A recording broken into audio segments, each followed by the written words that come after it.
Ukraine has been relentlessly targeted by Russia's year-long push to seize the city of Pokrovsk in the Donetsk region, a campaign of repeated assaults and improvised tactics meant to smash through Ukrainian defenses and impose control. Each attempt has been beaten back, but the latest failure stands out as the most devastating for Vladimir Putin's war machine. This time, Ukraine did not merely repel the attacks, it annihilated literal thousands of Russian troops and destroyed vast quantities of tanks and equipment, leaving Kremlin commanders baffled about what to try next. This was not how the story was supposed to unfold.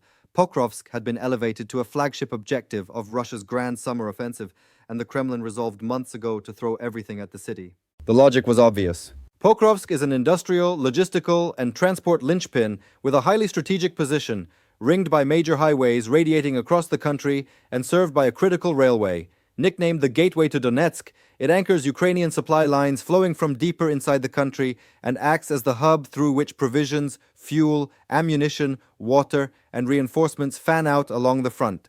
For Ukraine, the city is a stabilizing base of operations. For Russia, it is the pathway to press deeper into Donetsk and edge closer to Kyiv and other key cities and towns. Back in June, Russia massed an enormous force, estimated at around 110,000 troops, in the Pokrovsk sector, instantly transforming it into the hottest point on the entire front. With Ukrainian manpower slowly tightening, many analysts predicted the city would finally fall.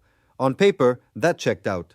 By the same logic, Russia's overwhelming advantages at the start of the full-scale invasion, larger forces, more advanced equipment, and deeper reserves of armor, missiles, and bombs, meant it should have won long ago. But wars are not fought on paper. Ukraine continues to confound the odds with agility and ingenuity, precisely where Russia struggles and stumbles when challenged, and that is exactly what unfolded here. Moscow assembled what it believed was a hard-hitting formation capable of cracking Pokrovsk. Tens of thousands of men slated to roll over a smaller number of Ukrainian defenders on an exacting summer timetable. First would come Pokrovsk. Then, according to the plan, a pivot northeast to outflank the fortress belt, sheltering other Ukrainian strongholds still under Kiev's control, including places like Slovyansk and Kostiantynivka. Reports spoke of uncompromising execution and rapid results. None of that materialized. Across the summer offensive, and especially around Pokrovsk, the Russian army failed to notch a single strategic objective. In spite of every trick, from smuggling soldiers into the city disguised as civilians to staging repeated assaults with small mobile squads and pounding the area with artillery, Kremlin forces managed to seize only a smattering of derelict farm fields, isolated rubble-strewn hamlets, and bare tree lines. Pokrovsk stayed Ukrainian. The defenders' resolve has been extraordinary, holding firm in the face of punishing odds. Several core failures explain Moscow's spectacular breakdown in this direction. The first and perhaps largest was the absence of armor. For the first time in the war, Russia launched a major summer push with almost no tank reserves. The few tanks seen crept forward under absurd lash-ups of barbed wire coils and makeshift spikes, desperate add-ons meant to blunt kamikaze drones. Overall, Russian units relied on lighter, far more fragile transport, motorcycles, jeeps, even golf carts. The reason is straightforward. Despite starting the war with one of the world's biggest tank parks, Russia watched the numbers plunge as Ukraine picked them off with mines, drones, missiles, and more. Wasteful armored tactics compounded the losses until the damaged and destroyed totals became unmanageable. The Kremlin first dredged up Soviet-era relics, only to discover that vehicles designed for a potential Cold War clash are of limited use against a 21st-century opponent that innovates fast and adapts faster. Soon after, Russia largely sidelined tanks along much of the front, including in Pokrovsk, because it could not keep them alive long enough to inflict meaningful damage. Without armor, massed ground troops are fragile. Even with an intimidating headcount around Pokrovsk, Russian soldiers in civilian-style vehicles were repeatedly hunted down by Ukrainian drone teams. Drones roved deep behind the lines, up to 15.5 miles, searching for signs of life before homing in to destroy targets. Large slices of the Russian grouping were chewed apart before they could even near Pokrovsk, and those left had little defense against persistent drone swarms overhead. A second key reason for failure: Ukraine spent the summer executing precision deep strikes on high-value Russian assets. With long-range drones, HIMARS, and missiles, Ukrainian forces hit supply depots, fuel convoys, command posts, and other critical infrastructure feeding the Kremlin's war effort. Each explosion delayed Russian timetables, forced rewrites of plans, and multiplied problems. This is central to Ukraine's strategy: identify what matters most to Russia, plan carefully, wait for the right moment, and strike with intelligence and precision. the polar opposite of the opponent's reckless, wasteful, and unsustainable approach. The cumulative loss in 2025 has been incalculable. Ammunition that might have fueled assaults on Pokrovsk, vehicles and armor that could have overwhelmed the city's defenses, artillery shells and munitions that might have cracked Ukrainian lines, and all the enabling supplies for a sustained drive on this industrial prize. The third reason is tactics. From day one, Kiev grasped its situation. A smaller force, fewer resources, and low odds in set-piece slugfests. To win, or at least survive long enough for a ceasefire or peace, it had to be smart, lean on allies, and maximize home field advantage. Ukraine could not contest every square mile, so it chose its battles, focused on the most consequential positions, and did whatever it took to hold them. Pokrovsk quickly emerged as indispensable. Smaller settlements in the vicinity mattered less if Pokrovsk stayed under Kiev's control. Rather than thin itself out, Ukraine allowed Russia to nibble at less meaningful ground while entrenching in anchors like Pokrovsk, so that, when the decisive moment came, the defenders would be ready. Russia, by contrast, pursued a brute force doctrine, confident in headcount, monthly inflows of recruits, and the massive stocks of armor and munitions with which it opened the invasion. It attempted to overwhelm opposition across the front, hurling men and materiel even at trivial objectives and refusing anything less than total conquest regardless of cost.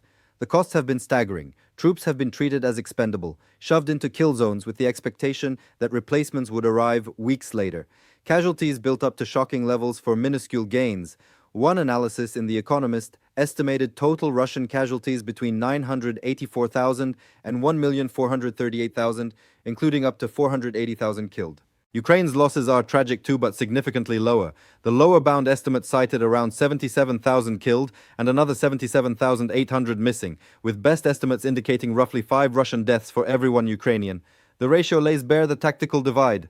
Russia's wasteful indifference to human life versus Ukraine's measured conservation of forces, including tactical retreats to preserve units and meticulous planning to minimize needless loss. Even the fleeting moments of Russian momentum near Pokrovsk unraveled. Late in the summer, advances toward Dnepropetrovsk stoked headlines about Ukrainian supply lines in jeopardy and a supposed imminent coup de grace. It coincided with the highly publicized Alaska meeting between Putin and U.S. President Donald Trump, and reports suggested Putin ordered a dramatic lunge for Pokrovsk to impress upon Trump that Russia was on the march. The gambit collapsed almost as soon as it began. Ukraine retook multiple villages Russia had seized, isolated Russian groups from resupply, and either destroyed or captured them. By the end of August, the gains were erased and the troops pushed back. September brought darker rumors. According to The Telegraph, Russia deployed units of soldiers with chronic illnesses like HIV and hepatitis near Pokrovsk, marked with special armbands, a stark sign of desperation. Former British Army Colonel and chemical weapons expert Hamish de Breton-Gordon framed Pokrovsk as the meat grinder in a strategy based on outlasting Ukraine's allies while feeding more men into the furnace. Poor health, poor planning, and poor preparation were eroding capability as surely as Western-supplied weapons.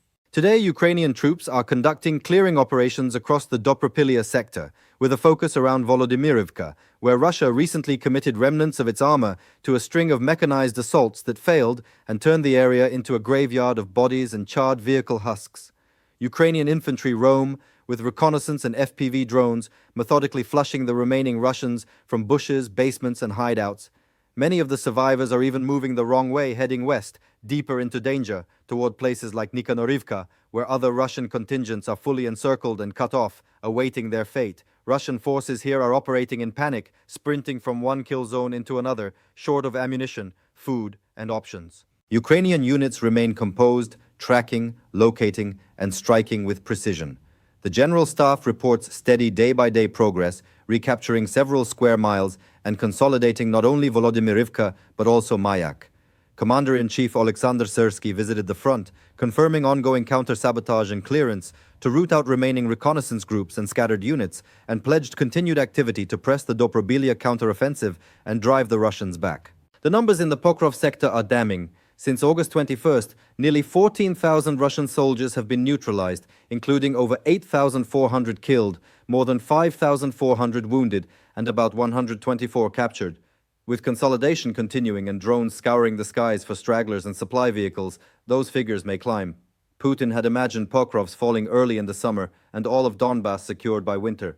Instead, as autumn rain settles over Donetsk, the Donbas campaign remains stalled. Ukrainian drones and artillery dominate around Pokrovsk, and the remaining Russian troops are scrambling merely to survive.